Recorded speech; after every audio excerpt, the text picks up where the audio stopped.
Hello అండి అందరికి. ఈరోజు నేను వేరుశెనగ గుళ్ళు వెల్లుల్లి కారం అయితే ప్రిపేర్ చేశాను.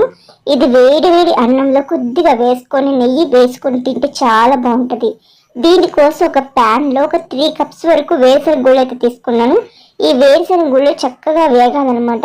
ఎటువంటి కూడా బాగా కరకలాడే విధంగా వేగి చల్లారే వరకు ఒక ప్లేట్లో వేసుకుని ఉంచుకోవాలి. ఇప్పుడు అదే ప్యాన్లో డ్రై రోస్ట్ చేసుకోవాలి. కొన్ని ఎండుమిర్చి దాంట్లోని డ్రై రోస్ట్ చేసుకున్న తర్వాత కట్టేసే ముందు కొన్ని వెల్లుల్లి రబ్బ అయితే యాడ్ చేసి ఒక్క నిమిషం పాటు అటు ఇటు ఫ్రై చేయాలన్నమాట. ఈ ఫ్రై అయిన తర్వాత చల్లారిన తర్వాత మిక్సీ గిన్నెలోకి యాడ్ చేసుకొని డ్రై రోస్ట్ చేసుకున్న ఎండుమిర్చి వెల్లుల్లి కూడా యాడ్ చేసుకుని కొద్దిగా జీలకర్ర సరిపడ ఉప్పు కూడా యాడ్ చేసి మిక్సీ చేసుకోవాలి. ఇది మిక్సీ వేసిన తర్వాత దీంట్లో నేను కొద్దిగా కారం ఉప్పు అయితే యాడ్ చేశాను.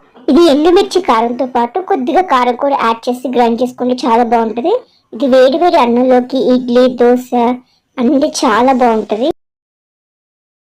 హలో అండి అందరికీ. ఈరోజు ఎంతో టేస్టీగా క్యాలీఫ్లవర్ పచ్చడి అయితే చేసుకున్నాను. ఇది వేడి వేడి అన్నంకి చాలా బాగుంటుంది. దీనికోసం నేను 2 క్యాలీఫ్లవర్ తీసుకొని ఈ విధంగా ముక్కలు కట్ చేసుకున్నాను. ఇది లవటతో 2 లవటాలని ఒక వేడి నీళ్ళలో పసుపు ఉప్పు వేసుకొని ఒక పావు గంట సేపు ఈ ముక్కలు ఉంచుకోవాలి. ఎందుకంటే ఎక్కువ మంది వేస్తారు కాబట్టి ఉంచుకొని ఆరబెట్టేసుకోవాలి. ఒక గ్లాస్ నేను వేరుశనగ నూనె వేసుకొని దాంట్లో 2 విడతలుగా వేయించేసుకొని పెట్టుకున్నాను. ఇది వేయించిన తర్వాత అదే నూనెలో కొద్దిగా ఆవాలు జీలకర్ర వెల్లుల్లిపాయలు ఎండుమిర్చి ఈ కొద్దిగా ఒక 25 గ్రాములు నేను చింతపండు పలుపు కూడా వేసుకున్నాను. నిమ్మకాయ కావాలి నిమ్మకాయ వేసుకోవచ్చు. నేను చింతపండు అయితే యాడ్ చేసుకొని నూనె పైకి తెలి వరకు వేయించుకున్నాను. దీంట్లో పసుపు ఇంగు కూడా యాడ్ చేసుకొని ఇప్పుడు అదే ముక్కల్లో ఒక గ్లాస్ కొద్దిగా తక్కువ కారం, ఆ కారం కొద్దిగా తక్కువ ఉప్పు, కారం అంతా తీసుకుని అంత ఆవపిండి కొద్దిగా మెంతిపిండి యాడ్ చేసుకున్నాను. కలిపేసుకొని ఆ తాలింపు దినుసు కూడా యాడ్ చేసేసుకున్నాను. ఇది మరుసటి రోజుకి పచ్చడి చాలా బాగుంటుంది. ఉప్పు కారం సరిపోతే మళ్ళీ యాడ్ చేసుకోవచ్చు. పచ్చడి చాలా బాగుంది. వీడియో నచ్చితే ఖచ్చితంగా లైక్ చేయండి, షేర్ చేయండి, సబ్స్క్రైబ్ చేయండి. హలో అండి అందరికీ. ఈరోజు నేను చపాతీలోకి బంగాళదుంప కుర్మా ఈజీగా చేసేసుకున్నాను. దానికోసం ప్యాన్లో ఆయిల్ యాడ్ చేసి కొన్ని ఉల్లిపాయలు పచ్చిమిరపకాయలు యాడ్ చేసి వేగిన తర్వాత దీంట్లో కొద్దిగా తగినంత పసుపు తగినంత ఉప్పు యాడ్ చేసుకొని దీంట్లో ఫ్రెష్గా రెడీ చేసి పెట్టుకున్న అల్లం వెల్లుల్లి పేస్ట్ కూడా యాడ్ చేసేసి ఒకసారి మొత్తాన్ని కూడా ఫ్రై చేసుకోవాలి. కొద్దిగా అల్లం వెల్లుల్లి పేస్ట్ యాడ్ చేసానంటే మొత్తం ఒకసారి ఫ్రై చేసుకున్నాక దీంట్లో లంప్స్ లేకుండా ఒకసారి మొత్తాన్ని కూడా ఈ విధంగా ఒకసారి ఇది చేసిన తర్వాత పెరుగునైతే యాడ్ చేయాలి. పెరుగుని యాడ్ చేసి ఒకసారి మొత్తాన్ని కూడా ఉడికించుకోవాలి. 5 మినిట్స్ పాటు మూత పెట్టి ఇది ఉడికిన తర్వాత కొద్దిగా కారం కొద్దిగా ఉప్పు కూడా యాడ్ చేసుకోవాలి. బంగాళదుంపలు ముందుగానే ఉడకపెట్టి ఉంచుకున్నాను. అవి యాడ్ చేసేసి మొత్తాన్ని కలుపుకోవాలి. ఇది కదిపిన తర్వాత గ్రేవీ కోసం కొద్దిగా వాటర్ అయితే యాడ్ చేసాం. ఈ వాటర్ యాడ్ చేసిన తర్వాత మూత పెట్టి ఉడికించుకొని ఉప్పు కారం కూడా యాడ్ చేసుకుని సరిపోయిన చెక్ చేసుకొని సర్వ్ చేసుకుంటే చాలా బాగుంది. ట్రై చేయండి. హలో అండి అందరికీ. ఈరోజు నేను చాలా సింపుల్గా సాంబార్ రైస్ అయితే ప్రిపేర్ చేసుకున్నాను. దీన్ని ఈ విధంగా బూందీతో కానీ అప్పడాలతో కానీ సర్వ్ చేసుకుంటే చాలా బాగుంటుంది.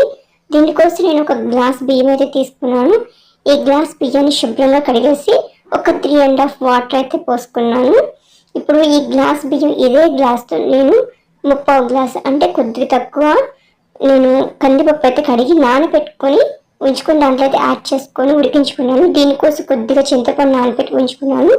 అదే బియ్యంలో కొద్దిగా పసుపు కొద్దిగా ఆయిల్ యాడ్ చేసి ఉడికించేసుకున్నాను. ఇప్పుడు ఒక బాండి పెట్టుకొని దాంట్లో ఆయిల్ యాడ్ చేసి తాలింపు దినుసులు ఎండుమిర్చి పచ్చిమిరపకాయలు కరివేపాకు కొద్దిగా ఇంగువ యాడ్ చేసి ఫ్రై చేసుకోవాలి. ఇది ఫ్రై అయిన తర్వాత కొద్దిగా ఉల్లిపాయ ముక్కలు కొద్దిగా టమాటా ముక్కలు కొద్దిగా క్యారెట్ ముక్కలు యాడ్ చేసుకుని ఇంకా వెజిటేబుల్స్ ఉంటే యాడ్ చేసుకోవచ్చు.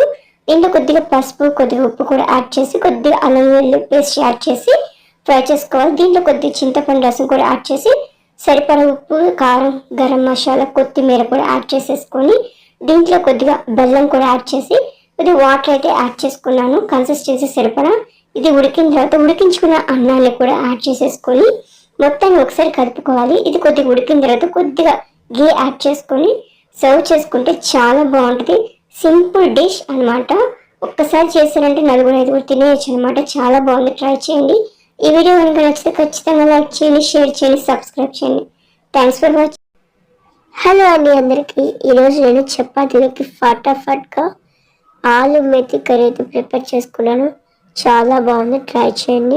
దీనికోసం ముందుగా కొద్దిగా ఆయిల్ యాడ్ చేసి దాంట్లో బిర్యానీ ఆకు 2 లవంగాలు కూడా యాడ్ చేసుకొని దీంట్లో ఉల్లిపాయ టమాటా పచ్చిమిర్చి యాడ్ చేసేసి మొత్తం నూనె పైకి తెలివిగా ఫ్రై చేసుకున్నాను. దీంట్లో కొద్దిగా పసుపు ఉప్పు కూడా యాడ్ చేసి ఫ్రై చేసుకున్నాను. దీంట్లోనే కట్ చేసి పెట్టుకున్న బంగాళదుంపలు కూడా యాడ్ చేసి ఒక 95% ఉడికిన తర్వాత సన్నగా కట్ చేసి పెట్టుకున్న మెంతికూర కూడా యాడ్ చేసేసి కొద్దిగా ఫ్రై అయిన తర్వాత అంటే గ్రేవీ కావాలంటే కొద్దిగా వాటర్ అయితే యాడ్ చేసుకున్నాను. ఇది ఉడికిన తర్వాత దీంట్లో సరిపడా ఉప్పు, సరిపడా కారం, కొద్దిగా గరం మసాలా కూడా యాడ్ చేసేసుకొని మూత పెట్టేసి ఒక 5 minutes పాటు ఉడికించుకున్నాను. ఈ తర్వాత ఉప్పు కారం సరిపడా చెక్ చేసుకొని సర్వ్ చేసుకుంటే చాలా బాగుంటుంది. ట్రై చేయండి. ఈ వీడియో నచ్చితే లైక్ చేయండి, షేర్ చేయండి.